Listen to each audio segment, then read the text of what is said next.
Hollywood haunting. Hollywood rarely resembles real life. In fact, most based on a true story movies are totally overblown works of fiction.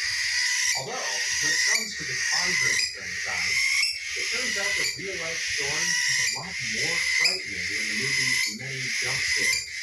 Believe it or not, the horror movie Annabelle is based on the story of a real life demon doll. The real Raggedy Ann doll was gifted to a young nurse named Donna in 1970. Though when the doll was in her home, it appeared to move on its own. The doll kept being found in different locations from where it was placed.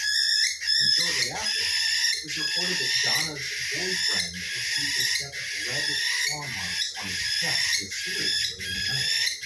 Following this, famed demonologists Elizabeth and Ed Warren were consulted on the case.